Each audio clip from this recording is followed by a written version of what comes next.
Oi, turma, bom dia, tudo bem com vocês? Hoje nós vamos estudar com o nosso livro didático, então pegue-o aí na página de número 52. Estudaremos o texto 300 onças que tem na questão de número 1. Esse texto será a base para responder as questões de 1 a 7, tá bom?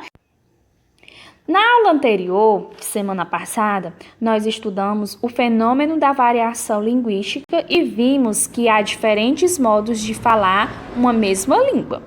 Hoje, nós vamos ler esse texto, 300 onças, e vamos observar como a determinada variedade regional pode ter um papel significativo na caracterização das personagens de um texto literário. Esse texto é um fragmento de um texto completo, é a metade de um texto. Nós vamos ler, vamos observar a linguagem, o modo de falar dos personagens e depois nós vamos identificar a que região do Brasil essa linguagem corresponde. Aí no livro de vocês. 300 onças. Pois, amigo, não lhe conto nada. Quando botei o pé em terra, na ramada da estância, ao tempo que dava as boas tardes ao dono da casa, aguentei um tirão seco no coração. Não senti na cintura o peso da guaíca. Tinha perdido 300 onças de ouro que levava para pagamento de gados que ia levantar. E logo passou-me pelos olhos um clarão de cegar. Depois, uns coriscos tirante a roxo. Depois, tudo me ficou cinzento para escuro. Eu era muito pobre e ainda hoje como você sabe. Estava começando a vida e o dinheiro era do meu patrão, um charqueador, sujeitos de conta muito limpas e brabo, como uma manga de pedras. Assim, de meio assombrado, me fui repondo, quando ouvi que indagavam. Então, Patrício, está doente? Obrigado. Não, senhor, respondi. Não é doença, é que sucedeu-me uma desgraça. Perdi uma dinheirama do meu patrão. Ah, lá fresca. É verdade, antes morresse que isto. Que vai ele pensar agora de mim? É uma dos diabos. Mas não se acoquine, homem. Nisto, o Cusco Brasino deu uns pulos ao focinho do cavalo, como querendo lambê-lo, e logo correu para a estrada, aos latidos, e olhava-me, e vinha, e ia, e tornava a latir. E num repente, lembrei-me bem de tudo. Parecia que estava vendo o lugar da cesteada, o banho, a arrumação das roupas nos galhos de sarandi e em cima de uma pedra, a guaíca e por cima dela o cinto das armas e até uma ponta de cigarro que tirei uma última tragada antes de entrar na água e que deixei espetada num espinho, ainda fumegando, soltando uma fitinha de fumaça azul que subia fininha e direita no ar sem vento. Tudo, vi tudo. Estava lá, na beira do passo, a guaíca, e o remédio era um só, tocar a meia rédea antes que outros andantes passassem. Bom, gente, depois da leitura do texto, vocês puderam perceber que essas 300 onças não eram a onça no sentido real, né? E sim no sentido figurado, não era o animal, a onça. Vocês perceberam que ele estava falando de dinheiro. Quando ele diz que sucedeu uma desgraça, ele perdeu uma dinheirama, ele perdeu as 300 onças que ele ia levando para pagar o gado do seu patrão. Vocês perceberam também que a linguagem que é utilizada nesse texto é uma linguagem bem diferente da que nós temos o costume de usar no nosso dia a dia. Isso acontece porque a linguagem utilizada é própria de uma região diferente da nossa.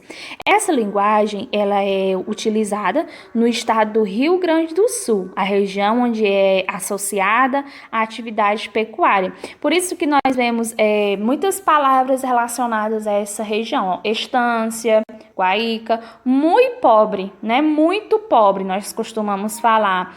Vancê, charqueador, à la fresca. Tudo isso são expressões que são utilizadas lá no Rio Grande do Sul.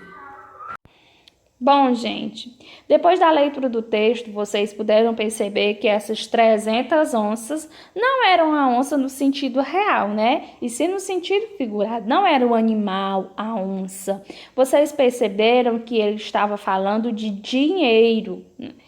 Quando ele diz que sucedeu uma desgraça, ele perdeu uma dinheirama, ele perdeu as 300 onças que ele ia levando para pagar o gado do seu patrão.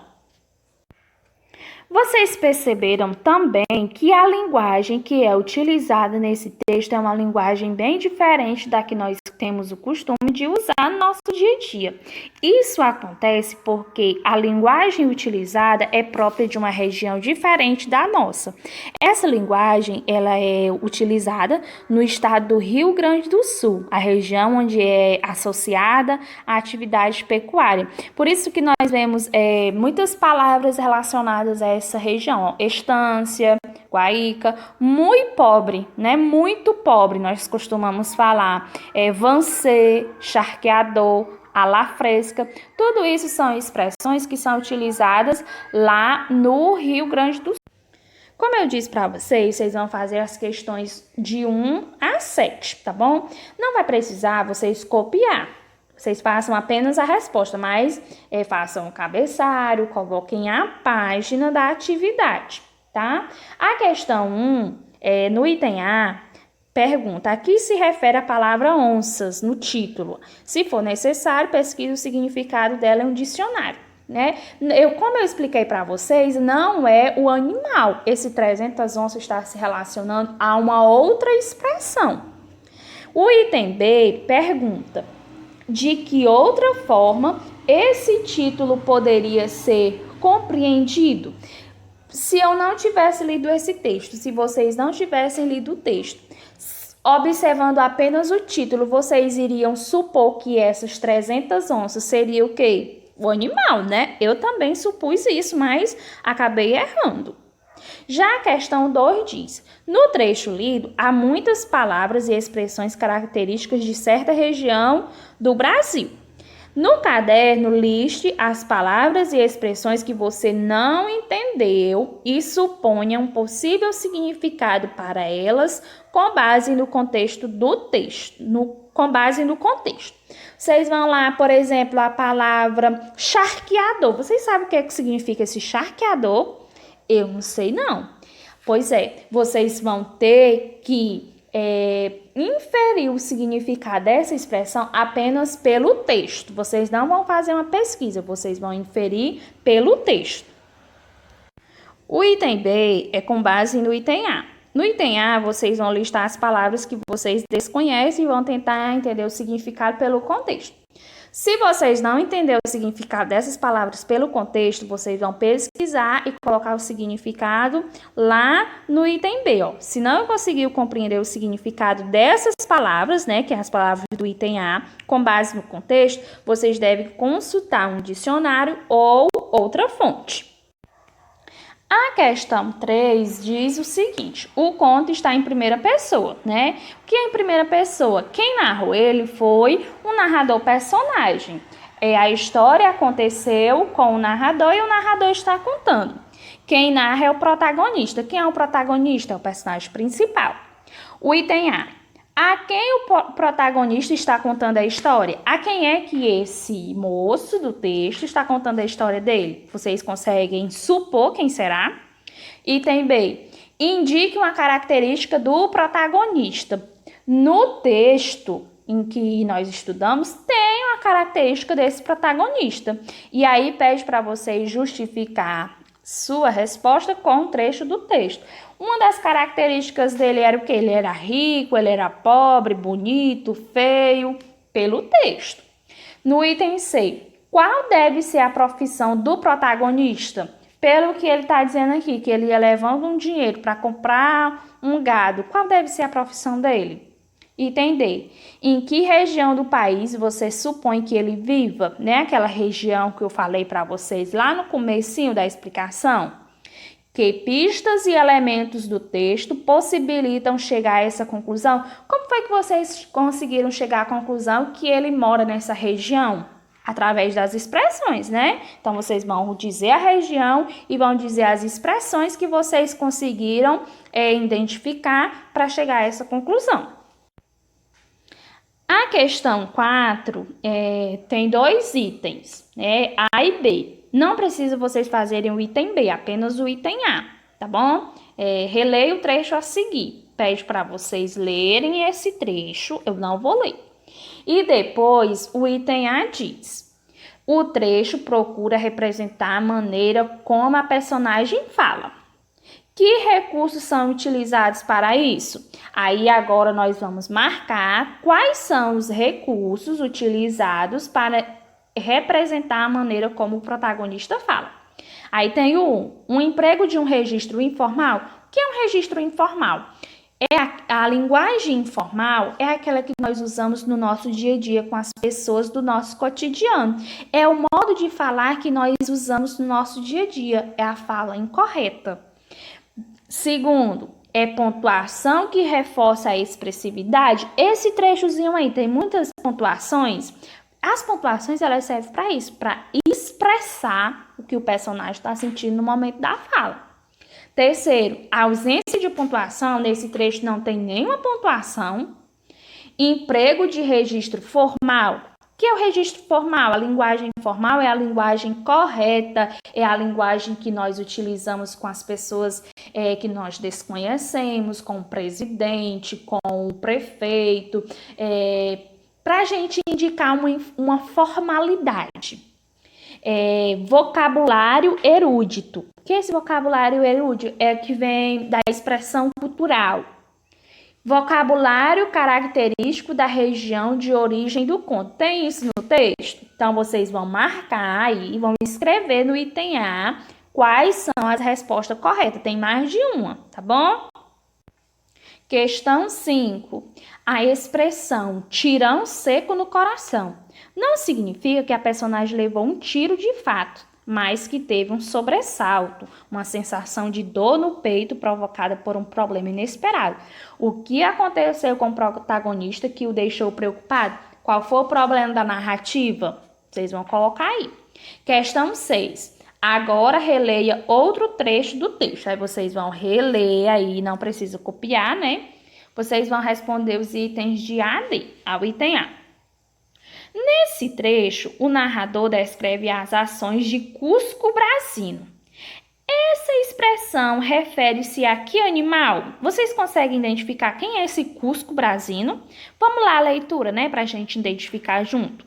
Nisto, o Cusco Brasino deu uns pulos ao focinho do cavalo, como querendo lambê-lo, e logo correu para a estrada. Aos latidos, descobrimos o que é esse Cusco Brasino, né? Qual é o animal que late? Item B. Que palavras ou expressões do texto permitem chegar à conclusão de que Cusco Brasino se refere a esse animal? Que pista foi que esse trecho deu a vocês para vocês identificar que esse é o animal Cusco Brasino? Aí vocês vão colocar aí que ele late, que ele estava lambendo lá o focinho e tudo mais. Item C. Qual foi a principal ação do Cusco Brasino no texto? O que foi que o Cusco Brasino fez? Aí vamos terminar de ler, né? E olhava-me, e vinha, e ia, e tornava a latir. E num repente lembrei-me de tudo. Então, o Cusco Brasino, o que foi que ele fez? Qual foi a principal ação dele? Eu tenho a entender que foi ele que resolveu, que solucionou o problema. Foi ele que conseguiu lembrar ao protagonista onde era que ele tinha deixado o dinheiro. Item D. O termo Cusco pode ser considerado exemplo de variedade regional? Explique o que é uma variedade regional. Vamos lembrar. Variedade regional é aquela linguagem que ela varia de região para região. Por exemplo, nós conhecemos aipim, Nós conhecemos também macaxeira e nós também conhecemos mandioca. Cada região do Brasil conhece de uma forma diferente. Isso é chamado de variedade regional. A palavra cusco-brasino. Aqui no nosso lugar, na nossa região, nós conhecemos por cachorro. Lá nessa região é conhecido por cusco-brasino. Então, é sim um exemplo de uma variedade regional. E vamos à última questão. Sobre os dois últimos parágrafos do texto, responda as seguintes questões. Item A. Qual é a função da descrição do espaço feito pelo narrador? O narrador descreveu todo o espaço onde a ação aconteceu. E qual é a função, qual a finalidade? Quando o narrador do texto, o protagonista, narrou dessa forma, ele tenta ajudar nós, ouvintes e leitores, a visualizar o que ele estava vivendo. Ele queria passar para a gente tudo o que ele estava vivendo. E o item B. O narrador consegue resolver o problema que o afligia? Ele conseguiu resolver o problema? Sim ou não? Aí você vai justificar a sua resposta. Bem, gente, a nossa aula de hoje foi essa, variação linguística, a continuação, né? Eu espero que vocês entendam a explicação que eu dei das questões. Caso tenha alguma dúvida, vocês podem estar entrando em contato comigo, tá bom? Forte abraço a vocês. Vocês são nota 10.